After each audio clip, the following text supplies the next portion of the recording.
بسم اللہ الرحمن الرحیم۔ میں ایک بنگلے میں ملازمت کرتی تھی۔ میرا کام گھر کے ملازمین سے کام کروانا اور گھر کی صفائی چیک کرنا اور مالکان کے لیے کھانا بنانا تھا۔ میں جس گھر کی ملازمت کرتی تھی وہ گھر بہت بڑا اور عالیشان تھا، لیکن حیرت کی بات یہ تھی کہ اس گھر میں صرف دو ہی فرد رہتے تھے۔ دونوں ہی عمر رسیدہ تھے۔ بیوی بزنس سنبھالتی تھیں، صبح جاتی شام کو گھر لوٹتی تھیں، اور میاں کوما میں تھے اور بستر پر پڑے رہتے تھے۔ ڈاکٹر کا کہنا تھا کہ وہ سن سکتے ہیں پر بول نہیں سکتے، نہ ہی کچھ اور کر سکتے ہیں، ایک طرح سے زندہ لاش تھے۔ باقی گھر میں ملازمین کی بھرمار تھی، ہر چیز کے لیے ایک الگ ملازمہ تھی، اور ہر ملازم اپنے پورے گھر بار کے ساتھ بنگلے پر ہی بسا ہوا تھا۔ میری مالکی نے مجھے بھی کہا کہ میں شوہر کے ساتھ یہاں رہ جاؤں، پر میں نے سہولت سے انکار کر دیا۔ مجھے حیرت ہوتی کہ وہ ایسا کیوں کرتی ہیں، کیوں ملازمین کو اپنے گھر میں جمع رکھتی ہیں۔ لیکن مجھے حیرت کا جھٹکا تب لگا جب میری وہاں کی ایک ملازمہ سے بات ہوئی اور میں نے اس سے پوچھا، تم یہاں کیوں رہتی ہو؟ کیا تمہیں یہاں رہنے سے کوئی مسئلہ نہیں ہوتا؟ تو اس کی بات سنتے میرا منہ صدمے سے کھل گیا جب وہ بولی، آپ نا یہاں پہ 1 مہینہ کام کریں، کچھ نہ کچھ کر کے مالکن ایسے اسباب پیدا کر دیں گی کہ آپ یہاں رہنے پر مجبور ہو جائیں گی۔ میں اس کی بات سنتے خوف زدہ ہو گئی کہ وہ ایسا کیوں کرتی ہیں، کیوں لوگوں کو زبردستی اپنے پاس رکھتی ہیں۔ میں نے گھر جا کر اپنے شوہر کو بتایا اور کہا، میں یہاں نوکری نہیں کروں گی، میں چھوڑ رہی ہوں، اس گھر میں نا سب کچھ بہت عجیب ہوتا ہے۔ پر میرے شوہر نے میری بات سے انکار کر دیا اور کہا، ارے تم وہیں پہ نوکری کرو۔ میں مجبور ہو کر وہیں نوکری کرنے لگی۔ پہلے میں اپنا کام مکمل کر کے گھر آ جاتی تھی، لیکن پھر میری مالکی نے کہا کہ میرے واپس آنے کے بعد تم جایا کرو، تاکہ پھر تمہارے بعد کوئی اونچ نیچ نہ ہو۔ میں مان گئی، لیکن پھر میری مالکن عجیب سی حرکتیں کرنے لگی۔ وہ مجھے اپنے آنے کے بعد بھی نہ جانے دیتی، کبھی مجھے کہتی کہ کھانا بنا کے جانا، کبھی کہتی میرے ہاتھ کا کھانا کھا کر جاؤ، کبھی مجھے زبردستی بٹھا کر باتیں کرنے لگتی۔ مجھے اصل جھٹکا تو تب لگا جب ایک دن وہ نوکری سے واپس آئیں اور مجھ سے باتیں کرنے لگیں، پھر مجھے زبردستی کھانے پر روک لیا۔ رات بڑھ گئی تو مجھے گھر پر ہی رکنے کا کہہ دیا۔ میں سمجھ گئی کہ یہاں تو کچھ گڑبڑ ہے۔ میں نے انکار کیا تو وہ مجھ سے اصرار کرنے لگی، لیکن میں نے ان کی ایک نہ مانی اور اٹھ کھڑی ہوئی۔ پھر ملازم کے ساتھ انہوں نے مجھے گھر بھجوا دیا۔ دوسری طرف میں جب نوکری چھوڑنے کا بولتی، میرا شوہر مجھے ڈانٹ دیتا اور کہتا، اتنی اچھی نوکری دوبارہ نہیں ملے گی۔ پھر ایک دن میری مالکن نے مجھے لالچ دیا اور کہا، میں تمہارے پورے گھر کا خرچہ اٹھاؤں گی، تم اپنے گھر بار کے ساتھ یہیں میرے پاس آ جاؤ۔ میں نے اس دن 2 ٹوک منع کر دیا اور کہا، اگر آپ نے مجھ سے دوبارہ ایسی بات کی تو میں نوکری چھوڑ دوں گی۔ اس کے بعد انہوں نے مجھ سے ایسی کوئی بات نہ کی۔ ان کے گھر میں ایک اور چیز بہت عجیب تھی، ان کے برابر والا کمرہ ہمیشہ لاکڈ رہتا تھا، ادھر کسی کو بھی جانے کی اجازت نہیں تھی۔ اگر کوئی ادھر جاتا بھی تو مالکن اس پر بہت غصہ کرتی۔ ایک بار ایک ملازمہ اندر داخل ہی ہوئی تھی کہ جب مالکن نے اسے باہر نکالا اور تھپڑ مار مار کر اس کا ملال کر دیا۔ میری مالکن کا چہرہ بھی زرد تھا۔ مجھے بہت تجسس تھا کہ اس کمرے میں ایسا کیا ہے، کیونکہ میری مالکن اس کمرے کو بند رکھتی تھی، لیکن اتنے تجسس کے باوجود میری اس کمرے کو کھولنے کی ہمت نہ ہوئی۔ مجھے اب اس پورے گھر سے ہی خوف آنے لگا تھا۔ مجھے اب یقین ہو گیا تھا کہ اس گھر میں کچھ غلط کام ہوتا ہے، اس لیے میں نے فیصلہ کر لیا تھا کہ اب اگر میرا شوہر ناراض بھی ہوا میں تب بھی یہاں نوکری نہیں کروں گی۔ یہ فیصلہ کر کے میں گھر گئی اور شوہر کو اپنا فیصلہ سنا دیا تو میرا شوہر غصے ہو گیا، اور اس کے بعد جو بولا میرے پیروں تلے سے زمین نکل گئی۔ وہ بولا، اگر تم نے وہاں سے نوکری چھوڑی تو میں تمہیں طلاق دے دوں گا۔ میں دنگ رہ گئی کہ وہ اتنی سی بات طلاق دینے کی بات کر رہے ہیں، پر وہ اپنا حتمی فیصلہ سنا چکے تھے، اس لیے میں مجبور ہو گئی۔ میں مجبور ہو کر اگلے دن واپس نوکری پر گئی، اور اس بار کسی ملازم سے بھی ضرورت سے زیادہ بات نہ کی، اور مالکن کے کہنے کے باوجود میں ان کے آنے سے پہلے گھر آ جاتی، لیکن پھر وہ بھی خاموش ہو گئیں۔ چھٹی والے دن مجھے دیکھتی رہتی پر کچھ نہ کہتی، مجھ سے بات بھی نہ کرتی، لیکن ہر وقت مجھے دیکھتی رہتی۔ مجھے عجیب سی الجھن ہونے لگی تھی، سب نارمل ہو رہا تھا، جب میرے ساتھ کچھ غیر معمولی ہونے لگا۔ میں کام پر جاتی اور کام شروع ہی کرتی کہ مجھے اچانک سے نیند آنے لگتی، اور میں جہاں ہوتی وہیں کی وہیں سو جاتی، اور جب آنکھ کھلتی تو خود کو کسی کمرے میں بستر پر پاتی۔ میرے ساتھ ایک ملازمہ ہوتی اور میرے پوچھنے پر کہتی، باجی جی آپ نہ کمزوری سے بے ہوش ہو گئی تھی، جبکہ مجھے یاد آتا کہ مجھے اچانک نیند آنے لگی تھی۔ ایک دن تو یہ میرا وہم ہو سکتا تھا، لیکن اب یہ روز ہونے لگا۔ یہاں آتے ہی میں بے ہوش ہو جاتی۔ ایک دن میں بے ہوش ہوئی تو شام تک مجھے ہوش نہ آیا۔ میری مالکن آئی تو انہوں نے ڈاکٹر کو بلوایا تو چیک اپ کے بعد ڈاکٹر نے جو کہا وہ سنتے میں تو دہک سی گئی۔ ڈاکٹر کہہ رہا تھا یہ ماں بننے والی ہیں، یہ پریگننٹ ہیں۔ یہ بات سنتے میری مالکن کا چہرہ کھل گیا جبکہ میں ایک دم شدت سے رونے لگی۔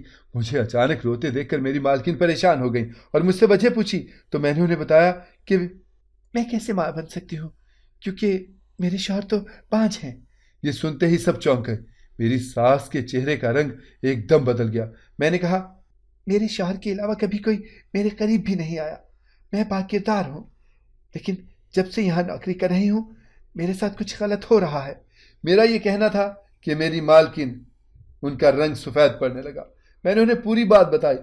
میں روز یہاں پر جب آتی ہوں تو خود بخود سو جاتی ہوں، اس کے بعد یہ سب ہو گیا، میرا شوہر تو مجھے طلاق دے دے گا۔ میری باتیں سنتے میری مالکن نے ملازمہ کو عجیب سا اشارہ کیا۔ مجھے خوف محسوس ہوا اپنی مالکن سے جب وہ اچانک مسکرائیں اور مسکراتی ہوئی کہنے لگیں ارے تم پریشان مت ہو، میں سب ٹھیک کر دوں گی۔ یہ کہہ کر وہ کمرے سے نکل گئیں اور میں اندر بیٹھ کر رونے لگی۔ انہوں نے مجھے گھر نہ جانے دیا اور کہا تم اپنے شوہر کو فون کر کے یہیں بلوا لو، اس سے کہو تم کل آؤ گی۔ میں ڈر گئی اور اپنے شوہر کو مالکن نے جو بولا وہ کہہ دیا تو یہ دیکھ کر مجھے شدید جھٹکا لگا کہ میرے شوہر نے مجھے کچھ نہ کہا اور بولا ٹھیک ہے رک جاؤ۔ میں مزید پریشان ہو گئی۔ شام کو وہی ڈاکٹر دوبارہ آیا اور میرا دوبارہ چیک اپ کرتے بلڈ سیمپل لیا اور باقی کا کام کر کے چلا گیا۔ میں کمرے میں اکیلی تھی۔ ایک بار پھر مجھ پر نیند کا غلبہ طاری ہوا اور میں سو گئی۔ اگلے دن ڈاکٹر نے ڈی این اے ٹیسٹ کی رپورٹ دی تو میری مالکن کی آنکھیں پھٹی کی پھٹی رہ گئیں اور پھر جو انہوں نے کہا وہ سنتے میری تو جان نکل گئی کیونکہ وہ ڈی این اے تو میری مالکن کے شوہر۔ میرا نام لائبہ ہے۔ میں اپنی اکلوتی خالہ کے ساتھ رہتی تھی۔ میرے ماں باپ نہیں تھے اور میری خالہ کا بھی میرے علاوہ کوئی نہیں تھا۔ میری خالہ ایک کمپنی میں نوکری کرتی تھیں اور ان کے پیچھے میں گھر سنبھالتی تھی۔ میری خالہ کی طبیعت اچانک خراب رہنے لگی۔ ڈاکٹر نے بتایا کہ ان کے دماغ میں ٹیومر ہے اور وہ زیادہ عرصہ زندہ نہیں رہ سکیں گی۔ یہ سنتے میں تو زار و قطار رونے لگی اور میری خالہ کو میری فکر لگ گئی۔ انہوں نے اپنے کسی کلیگ کے سامنے سارا مسئلہ رکھا اور انہوں نے میرا رشتہ اپنی کسی دوست سے لگا دیا جسے نہ میں جانتی تھی نہ ہی میری خالہ۔ میری خالہ جو زندگی کے آخری دن جی رہی تھی انہوں نے رشتے کے لیے ہاں کر دی اور میرا نکاح سادگی سے کر دیا۔ جس سے میرا نکاح ہوا وہ شخص بہت عجیب تھا۔ وہ زیادہ بات نہیں کرتا تھا، صرف ضرورت کے وقت بات کرتا اور صرف اتنی ہی بات کرتا جتنی ضرورت ہوتی۔ گھر بھی اچھا خاصا تھا اور اس کی جاب بھی اچھی تھی۔ اس نے مجھ سے کہا مجھ سے کبھی اولاد کی ڈیمانڈ نہ کرنا کیونکہ میں باپ نہیں بن سکتا، اور یہ بھی مت سوچنا کہ تم مجھ سے طلاق لے سکتی ہو۔ میں کبھی بھی تمہیں طلاق نہیں دوں گا، تمہیں ساری زندگی میرے ساتھ ہی گزارنی ہوگی۔ میں دنگ رہ گئی کہ وہ اتنی صفاقی کی باتیں کتنے آرام سے بول رہا ہے، لیکن میں مجبور تھی۔ میرے پاس کوئی سہارا نہ تھا، میں بے سہارا تھی۔ میں نے اپنے شوہر کی بات مان لی۔ میرا شوہر صرف رات کے پہر میرے پاس کمرے میں آتا ورنہ دن میں پلٹ کر بھی نہ دیکھتا۔ میرا دل اندر سے دکھتا تھا۔ پھر اچانک میرے شوہر کا رویہ میرے ساتھ بہت اچھا ہو گیا۔ وہ مجھ سے میٹھے شہد جیسے لہجے میں بات کرنے لگا، میری پرواہ کرنے لگا۔ مجھے بہت تعجب ہوا کہ اچانک ایسا کیا ہو گیا جب وہ ایک دن اچانک بولا میں چاہتا ہوں کہ تم نوکری کرو۔ ان کی بات سنتے میں حیرت سے انہیں دیکھنے لگی اور پوچھا میں کیا نوکری کروں بھلا؟ مجھے نوکری دے گا کون؟ میرے پاس نہ تعلیم ہے، نہ ہنر، نہ تجربہ۔ تو وہ بولے اس کی فکر تم مت کرو، میں تمہاری اچھی جگہ پہ نوکری لگوا دوں گا۔ میں نے کہا میں نوکری نہیں کرنا چاہتی۔ تو وہ غصے سے بولے تمہیں نوکری کرنی پڑے گی۔ جبکہ انہیں تو نوکری کی ضرورت بھی نہ تھی، لیکن وہ پھر بھی زبردستی مجھے ایک بنگلے کے باہر چھوڑ گئے اور بولے اندر جا کر بولنا کہ تم کیئر ٹیکر نوکری کے لیے آئی ہو، یہاں ضرورت ہے۔ میں نے بے بسی سے شوہر کو دیکھا پر ان کے غصے سے گھورنے پر اندر چلی گئی۔ اندر گئی تو حیران رہ گئی کہ اندر نوکروں کی چہل پہل تھی۔ مجھے یقین ہو گیا کہ مجھے نوکری نہیں ملے گی۔ جب وہاں ایک عمر رسیدہ نفیس سی خاتون آئیں اور مجھ سے چند ایک سوال کر کے مجھے نوکری پر رکھ لیا، میں حیران ہوئی۔ جب میں نے یہ بات گھر آ کر اپنے شوہر کو بتائی تو وہ بہت خوش ہوئے اور اس دن میری بہت تعریف کی، مجھ سے پیاری پیاری باتیں کی۔ میں بھی بہت خوش ہو گئی، لیکن جب مجھے اس نوکری سے ڈر لگنے لگا تو میں جب بھی نوکری چھوڑنے کی بات کرتی میرے شوہر گھبرا جاتے اور مجھے نوکری چھوڑنے سے سختی سے منع کر دیتے۔ اور اب جو میرے ساتھ ہوا تھا وہ بہت برا ہوا تھا۔ میں حاملہ ہو گئی تھی اور مجھے اپنے پیٹ میں پلنے والے بچے کا باپ کا ہی نہیں پتا تھا۔ جب ڈی این اے کی رپورٹ دیکھتے میری مالکن کے منہ سے نکلا یہ تو ہمارا ہی خون ہے۔ یہ سنتے میری جان نکل گئی، لیکن میری مالکن نے مجھے دھمکایا۔ تم اب کہیں نہیں جا سکتی، اور اگر گئیں تو میں تمہارے شوہر کو بتا دوں گی۔ مجھے 1 ہفتے تک یہیں رہنا ہوگا۔ میں بری طرح خوف زدہ تھی، کہیں میرے ساتھ کچھ برا نہ ہو جائے، لیکن یہاں رکنا بھی میری مجبوری بن گئی تھی۔ 2 دن گزر چکے تھے، پر میری مالکن مجھے جانے نہیں دے رہی تھی، اور حیرت انگیز طور پر میرے شوہر کو بھی اعتراض نہ تھا۔ میں کمرے میں آنکھیں بند کیے لیٹی تھی۔ میری مالکن نے مجھے بیڈ سے نیچے قدم رکھنے سے بھی منع کیا تھا۔ میرے برابر میں رکھا میرا موبائل بجا، دیکھا تو انجان نمبر تھا۔ میں نے فون اٹھا لیا۔ فون کے دوسری طرف میری پڑوسن تھی۔ اس نے میری خیر خیریت پوچھی۔ اس کے بعد اس نے جو بات مجھے بتائی، میرے اوپر تو پہاڑ ٹوٹ گیا۔ میں بستر سے اٹھی اور جلدی سے باہر نکلی۔ ملازمہ مجھے روکنے لگی، لیکن میں باہر نکل آئی۔ پڑوسن نے جو بتایا اسے سنتے میرا شک یقین میں بدل گیا کہ میرا شوہر کچھ بہت غلط کر رہا ہے۔